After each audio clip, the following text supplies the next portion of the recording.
जिसके कारण इस गाड़ी को F1 फॉर्मूला रेस में बैन कर चुके हैं। गियर शिफ्टिंग है वो थोड़ा जर्क वाला रहता है। ऑटोमेटिक गियर बॉक्स 5 टाइप्स के होते हैं। First torque converter, second DCT, third and fifth and last CVT। जिनका बजट है मैनुअल खरीदने का और थोड़ा सा वो और बढ़ा सकते हैं, बट इनका बजट नहीं है कि वो टॉर्क कन्वर्टर वाला गियर बॉक्स खरीद सके, उनके लिए ये सिस्टम जनरेट करा गया। हेलो भाइयों, मेरा नाम है विनय। आज हम इस वीडियो में बात करेंगे different types of gear box used in car. सबसे फर्स्ट गियर बॉक्स होते हैं 2 टाइप के, मैनुअल और ऑटोमेटिक। सबसे पहले हम बात करेंगे मैनुअल गियर बॉक्स के बारे में। Manual gear box totally manual होता है, जिसमें जो ड्राइवर है जो यूज़र है पूरा टोटली डिपेंडेंट उस पर ही रहता है। अगर वो चाहेगा तो गियर अप होगा, वो चाहेगा तो गियर डाउन होगा। ये गियर बॉक्स जनरली गाड़ियों में इसलिए यूज़ करा जाता है क्योंकि ये बहुत रिलायबल होते हैं। दूसरी बात, कॉस्ट इफेक्टिव रहते हैं कि ज़्यादा महंगा भी नहीं पड़ता है और लंबे टाइम तक यूज़र इसको यूज़ कर सकता है। उसके बाद ज़्यादातर लोग या बहुत सारे लोग ये भी कहते हैं कि भाई असली मर्द मैनुअली चलाते हैं, इसलिए भी ज़्यादातर लोग मैनुअल यूज़ करते हैं। अब हम बात करेंगे ऑटोमेटिक गियर बॉक्स के बारे में। ऑटोमेटिक गियर बॉक्स 5 टाइप्स के होते हैं। First torque converter, second DCT, third IMT, fourth AMT and fifth and last CVT। तो सबसे पहले हम बात करेंगे टॉर्क कन्वर्टर गियर बॉक्स के बारे में। जो टॉर्क कन्वर्टर गियर बॉक्स होता है, इसमें जो आपका पावर ट्रांसमिशन होता है with the help of water या हाईली डेंस फ्लूइड इसमें यूज़ करा जाता है, जो कि गाड़ी के जो इंजन है, रॉ पावर है जो कि क्रैंक शाफ्ट से आपका गियर बॉक्स में दी जा रही है, उसको कन्वर्ट करता है। उसके बाद इसमें जो गियर सिस्टम्स यूज़ करे जाते हैं वो प्लेनेटरी गियर सिस्टम्स रहते हैं, जो कि आपका अलग अलग गियर रेशियो अचीव करने में काम में आते हैं। इस सिस्टम में और ये फुल्ली ऑटोमेटिक सिस्टम रहता है। इसमें जो जर्क रहते हैं वो बिल्कुल ना के बराबर रहते हैं, बिल्कुल यानी मिनिमल हो जाते हैं। उसके बाद जो गियर शिफ्टिंग भी रहती है वो यूज़र को बहुत अच्छी मिलती है।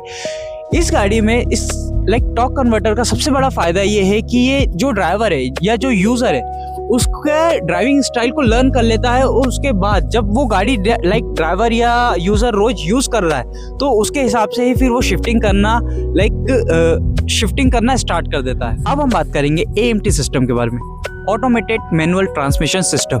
ये गियर बॉक्स कॉस्ट कटिंग या कॉस्ट बचाने के लिए और ऑटोमेटिक सिस्टम देने के लिए यूज़ करा जाता है। ये सिस्टम वर्क कैसे करता है, इसमें जो गियर बॉक्स रहता है वो टोटली मैनुअल गियर बॉक्स रहता है, बट वो गियर शिफ्टिंग के लिए हम कुछ सेंसर्स और कुछ एक्चुएटर्स यूज़ करते हैं, या मोटर्स हमें जिन्हें हम मोटर्स कहते हैं, वो यूज़ करते हैं गियर शिफ्टिंग के लिए।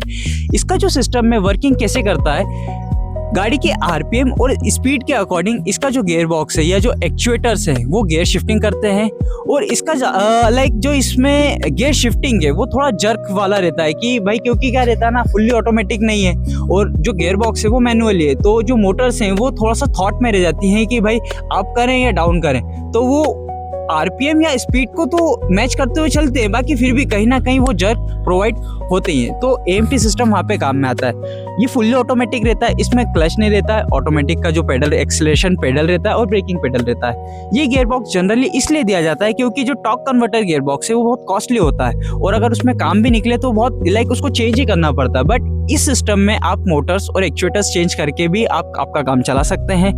एवरेज कॉस्ट इफेक्टिव भी रहता है कि ज़्यादा भाई आपने करा क्या, बस एक मोटर लगा दी और एक एक्चुएटर या मोटर दोनों एक ही चीज़ है, और सेंसर लगा दिए और थोड़ी बहुत कोडिंग कर दी, जिसके कारण ज़्यादा कॉस्ट भी नहीं बढ़ी और व्यक्ति ऑटोमेटिक के मज़े भी लेता। अब हम बात करेंगे IMT सिस्टम के बारे में, इंटेलिजेंट मैनुअल ट्रांसमिशन। ये सिस्टम क्लचलेस सिस्टम रहता है, बाकी फुल्ली मैनुअल सिस्टम है।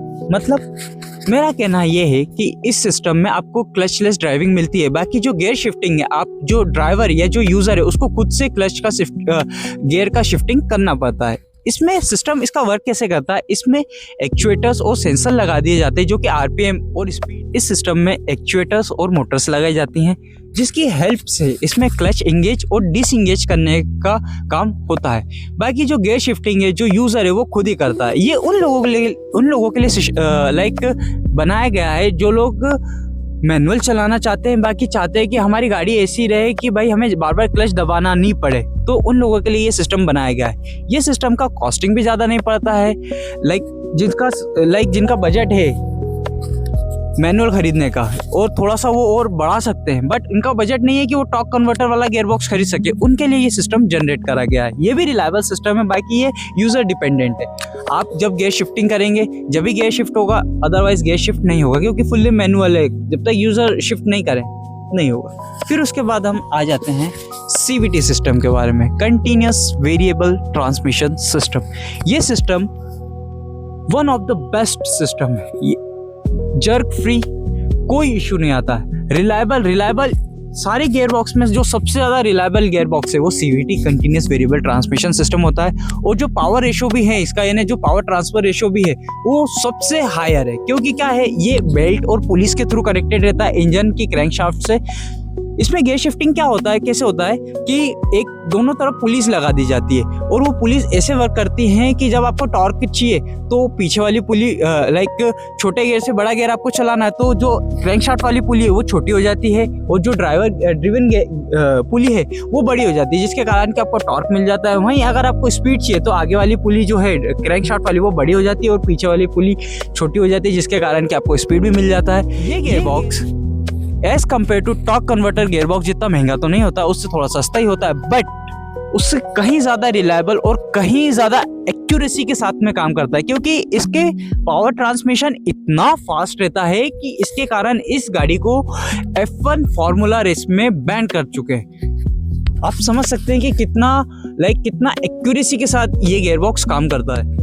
अब हम इस सीरीज के सबसे लास्ट गियर बॉक्स के बारे में बात करेंगे, जो है DCT डुअल क्लच ट्रांसमिशन। ये ट्रांसमिशन उन लोगों के लिए बनाया गया है जो कि कहते थे कि भाई AMT सिस्टम या कोई और ऑटोमेटिक सिस्टम में क्या होता है, जब आप गियर शिफ्टिंग करते हैं तो एक बीच में एक पॉइंट आता है जहाँ पे गाड़ी न्यूट्रल हो जाती है, तो वहाँ पर क्या होता है ना कि गाड़ी पावर डिलीवर नहीं कर रही होती है, तो उन लोगों के लिए ट्रांसमिशन बनाया गया। अब इसका वर्किंग कैसे होता है, इसमें भी एक्चुएटर्स और सेंसर्स लगाए जाते हैं, बट जैसा कि इसका नाम है डुअल क्लच ट्रांसमिशन, इसमें इस सिस्टम में डुअल क्लच यूज करा जाता है। जो फर्स्ट क्लच है वो ऑड नंबर से और जो सेकेंड क्लच है वो इवन नंबर से या अलग भी हो सकता है, ऐसे कनेक्टेड रहता है, जिसके कारण कि क्या होता है, जो शिफ्टिंग है वो क्विक शिफ्टिंग मिल जाती है। फुल्ली ऑटोमेटिक सिस्टम रहता है ये, आपको कोई आपने हाथ से शिफ्टिंग नहीं करनी रहती है। पेडल शिफ्टर से चाहें तो आप शिफ्ट कर सकते हैं, बट अदरवाइज ये फुल्ली ऑटोमेटिक की तरह ही वर्क करता है। इसमें जो गियर की भी शिफ्टिंग है वो बहुत अच्छी होती है, लॉन्ग टर्म यूज में भी बहुत बढ़िया गियर बॉक्स इसको माना जाता है। इसका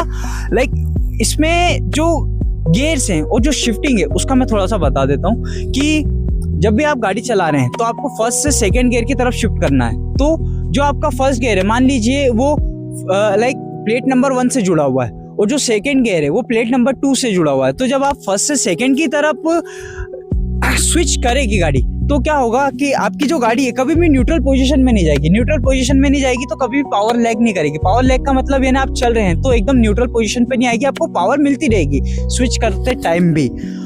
इसीलिए ये गियर बॉक्स भी बनाया गया था कि भाई बहुत सारे लोगों का कहना था कि ऑटोमेटिक बढ़िया है, लेकिन इसमें प्रॉब्लम क्या आती है, जब ये स्विच करता है तो गाड़ियों को न्यूट्रल कर देता है, जैसे कि AMT सिस्टम IMT सिस्टम की न्यूट्रल कर देता है। तो उस चीज को बचाने के लिए और उस चीज को कवर अप करने के लिए DCT सिस्टम बनाएगा। रिलायबल है बट कॉस्ट थोड़ा सा ज़्यादा पड़ता है IMT और AMT सिस्टम से, बट CVT और टॉर्क कन्वर्टर जो सिस्टम है उससे कम ही पड़ता है और फुल्ली ऑटोमेटिक के आपको मज़े भी देगा। Thanks for watching. आगे का आपको जो भी इन्फॉर्मेशन चाहिए please like share and comment करिए मुझे, मैं आपकी उन सारी कोशिश करूँगा उन चीज़ों का जवाब देना। Thanks for watching.